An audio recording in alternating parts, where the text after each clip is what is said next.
Good morning guys. मैं आपका विज्ञान अध्यापक शुभम तिवारी, माय ज्ञानोदय संस्कार अकादमी बिरधा से आप सभी विद्यार्थियों का आज की इस वीडियो क्लास में बहुत बहुत स्वागत करता हूं। विद्यार्थियों, आज 5 अक्टूबर दिन सोमवार की इस कक्षा का जो हमारा टॉपिक है वो है वायु की आवश्यकता और वायु की उपयोगिता। तो विद्यार्थियों, वायु की आवश्यकता क्यों होती है?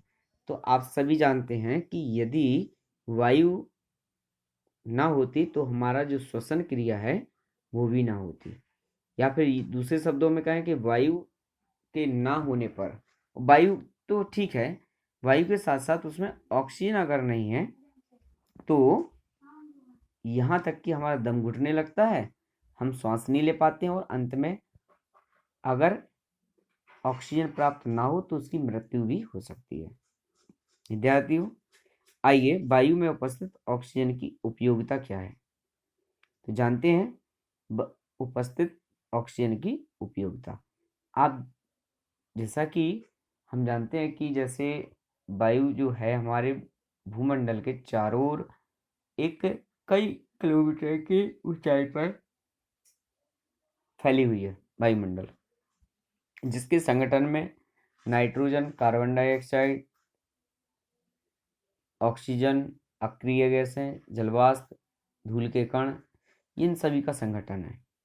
परंतु इन सभी के संगठनों में हम केवल ऑक्सीजन की उपयोग करते हैं, वो भी अपने श्वसन क्रिया को करने के लिए। लेकिन जैसे ही आप ऊंचाई के क्षेत्र पर पहुंचेंगे वहां पर इसका जो आयतन है वायु का वो कम होता चला जाता है। जब कम होता चला जाता है तो हमारा दम घुटने लगता है, हमें ऑक्सीजन पर्याप्त रूप से नहीं मिल पाती है।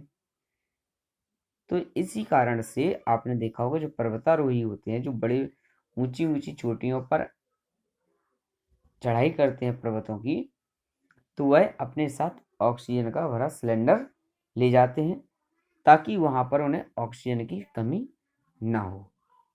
आइए कुछ क्रियाकलाप द्वारा इस घटना को समझते हैं। विद्यार्थियों, कांच का एक छोटा जार ले लीजिएगा। आप आसपास से 3-4 कीड़े पकड़ करके उसमें डाल दीजिएगा और जार के मुंह को बंद कर दीजिएगा। बंद करने पर यह देखिए कि क्या वह कीड़ों की स्थिति पूर्व की भांति है जैसा कि आपने उन्हें पकड़ा था। तो हम पाएंगे कि उनकी स्थिति वैसी नहीं है। क्यों? क्योंकि जार का पूरा मुंह बंद करने पर जो वायु का आदान प्रदान था वो रुक गया, उसमें अवरुद्ध हो गया और ऑक्सीजन उन्हें नहीं मिल पाई, जिस कारण से उनकी जो क्रिया है उस क्रिया में रुकावट होगी। अब इन जारों के मुंह को खोल दीजिएगा। खोलने पर आप देखिएगा कि इन कीड़ों की जो क्रियाएं हैं या स्थिति है वो पुनः फिर पूर्व की भांति आ जाती है। तो इससे यह स्पष्ट होता है कि ऑक्सीजन की उपयोगिता क्या है। दूसरा, आप एक मोमबत्ती का भी प्रयोग कर सकते हैं, छोटे से लेके बड़े तक के चार, जैसे कि पिक्चर में दिखाई दे रहा है, छोटा, बड़ा फिर सबसे बड़ा। मोमबत्ती के 4 समान टुकड़े लीजिए जिन्हें जला करके रख दीजिए। छोटे जार वाला जो मोमबत्ती है वो जल्दी बुझेगा, फिर इसके बाद ये बुझेगा, फिर इसके बाद ये, और सबसे बाद में बड़े जार का बुझेगा। क्यों?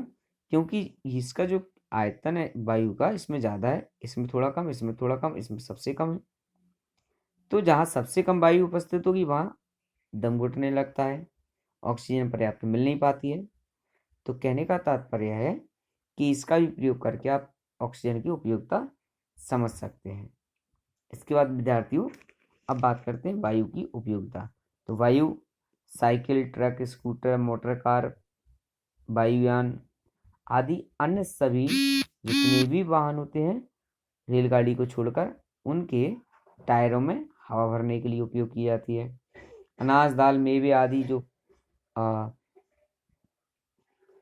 फसली पदार्थ हैं, आपने देखा होगा कि किसान उन्हें सुखाकर कूट करके हवा में उड़ाते हैं, तो हवा उनके उस कार्य में भी सहायक होती है। इसका गीले कपड़े सुखाने में, पाल, नौका, ग्लाइडर, पैरासूट आदि को चलने या उड़ने में, वायु आख, सेमल, कपास व ढाक आदि के बीजों के प्रकीर्णन तथा फूलों की परागण प्रक्रिया में सहायक होती है। गैसों व वाष्प के फैलाव में सहायक होती है। पवन चक्की चलाने में सहायता करती है। पवन चक्की से कुएं से पानी निकालना। आटा चक्की चलाना। समुद्री तटीय क्षेत्रों में विद्युत उत्पन्न करने का कार्य भी वायु के द्वारा किया जा सकता है। विद्यार्थियों, ये था आज का हमारा टॉपिक। अब बात करते हैं ओजोन परत की। तो ओजोन परत को और समझ लीजिएगा। ओजोन परत, वायुमंडल में ओजोन गैस अल्प मात्रा में पाई जाती है। ओजोन गैस यानी ओजोन गैस की जो परत है उसको ओजोन परत कहते हैं।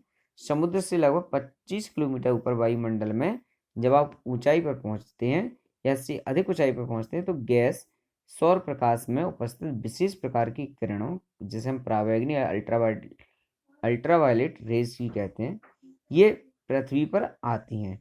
परंतु इस ओजोन परत के कारण से ये पृथ्वी पर नहीं आ पाती हैं। तो ओजोन परत का काम क्या है? परावैंगनी किरणों को पृथ्वी तक आने से रोकना। अगर यह क्रिया नहीं होती तो हमारा जो भूमंडल है वो परावैंगनी किरणों से प्रभावित भी हो सकता था। वायुमंडल के ऊपरी वातावरण में ओजोन का निर्माण सूर्य द्वारा निकलने वाली किरणों, परावैंगनिक ऑक्सीजन पर क्रिया के कारण होता है। यानी वायुमंडल में जो ऑक्सीजन गैस है वह और जो सूर्य से निकलने वाली परावैंगनिक किरणें हैं, इनका आपस में संपर्क होता है, इनमें क्रिया होती है, जिसके कारण से ओजोन परत का निर्माण होता है। परावैंगनिक किरणें भूपृष्ठ पर उपस्थित जीवों और पेड़ पौधों के लिए अत्यधिक हानिकारक होती हैं, इसलिए वायुमंडल में ओजोन परत का विशेष महत्व है। आजकल प्रदूषण के कारण ओजोन परत की जो मोटाई है वो कम होती चली जा रही है, जिसका कारण यह है कि पृथ्वी पर सबसे अधिक मात्रा में आपने देखा होगा जो संकट मंडराने का कार्य अधिक अक्सर कर आपने वैज्ञानिकों से सुना होगा कि ओजोन परत में या अंतरिक्ष में अब ब्लैक होल की घटना आपने सुनी होगी। तो ये ब्लैक होल वगैरह जो है इसी के कारण से होते हैं। तो पृथ्वी पर रहने वाले जीव और पेड़ पौधों के जीवन के लिए संकट उत्पन्न हो गया।